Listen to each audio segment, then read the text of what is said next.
Get out the insurance cards, get out the co-pays. The office is open, my friends, as this video is brought to you by drroto.com.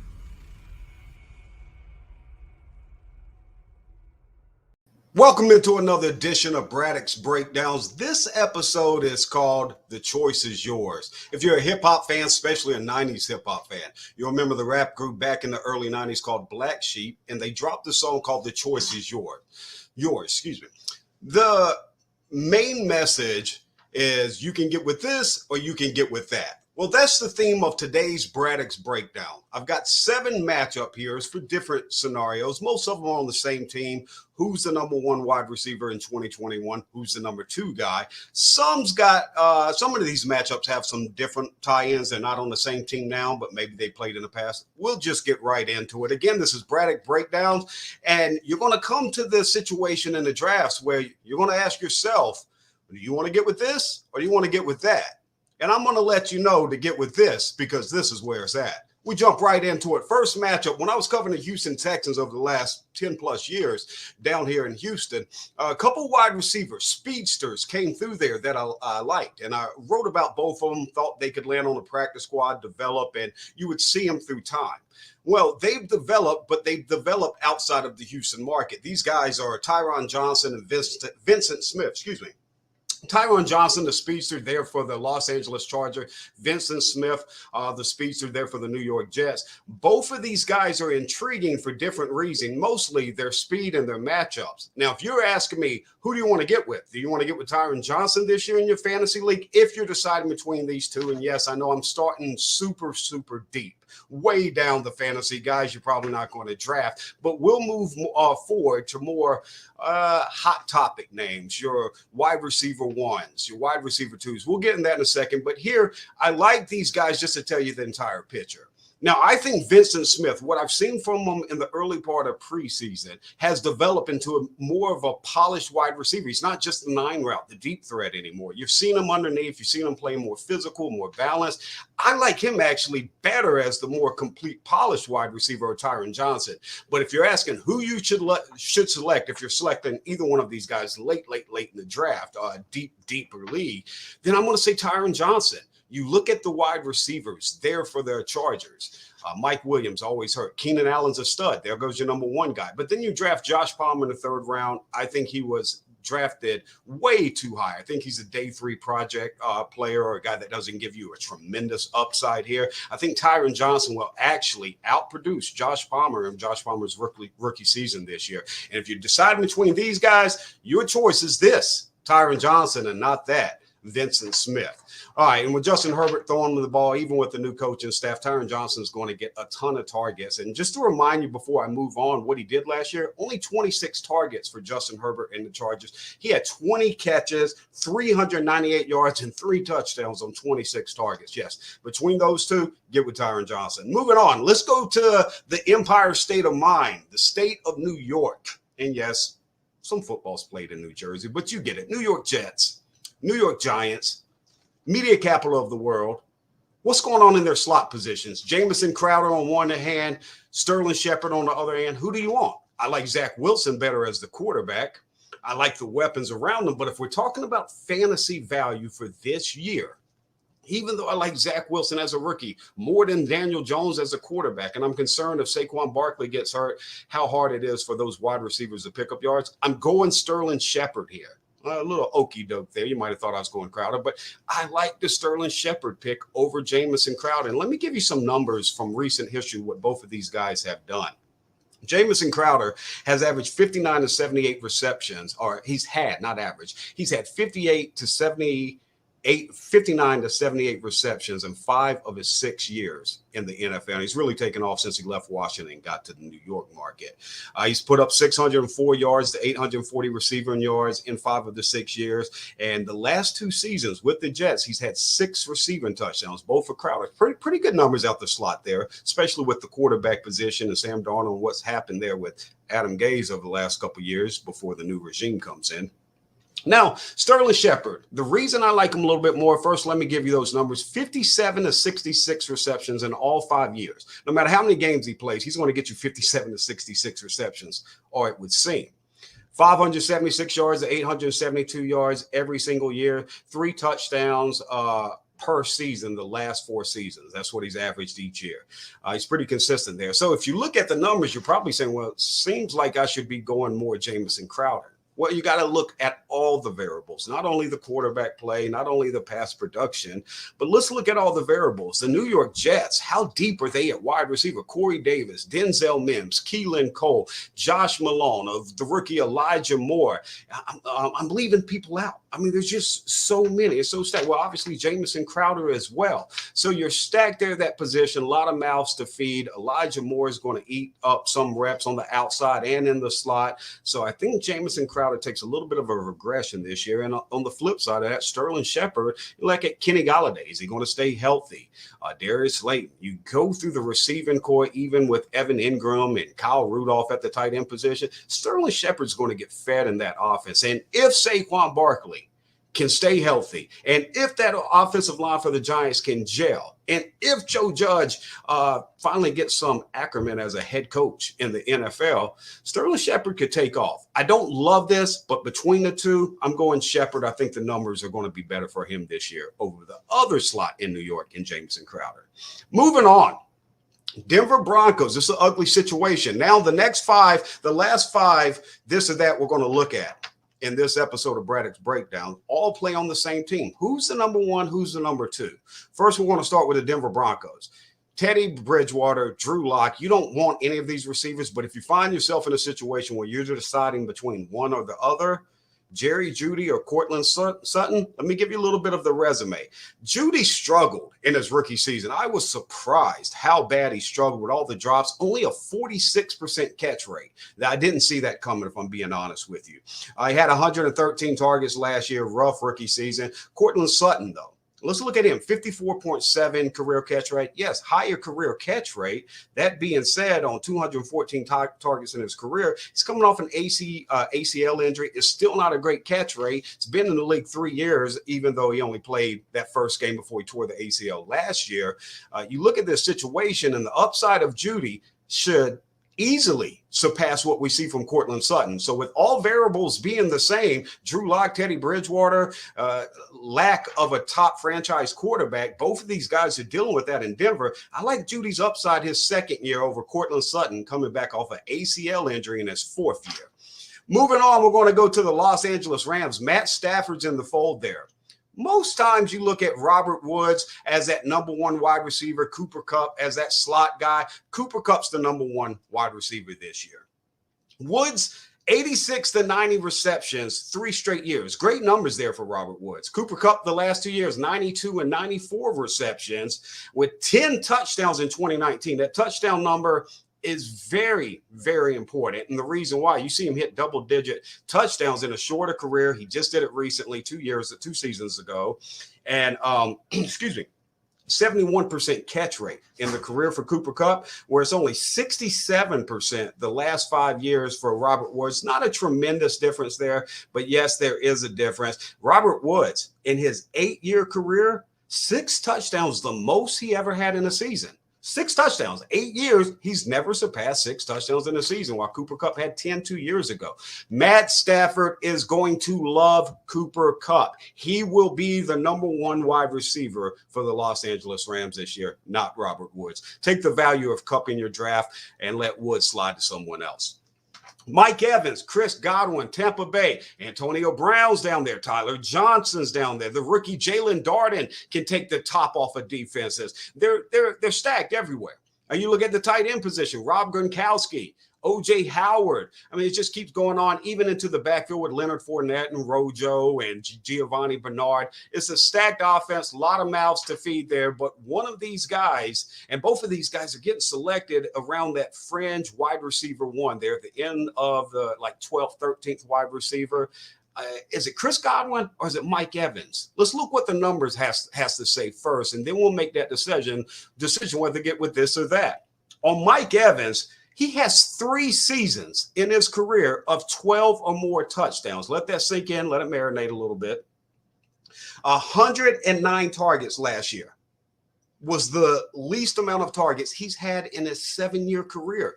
You want to talk consistency, 109 targets in your 7th season, the fewest targets you've got in your entire 7-season career, speaks to being on the field, speaks to being one of the top options for your quarterback, whether it's Tom Brady or anyone who comes before him. So I like what we're seeing from Mike Evans there. And you look on the flip side of the coin with Chris Godwin, who's getting drafted even before Mike Evans or right around him.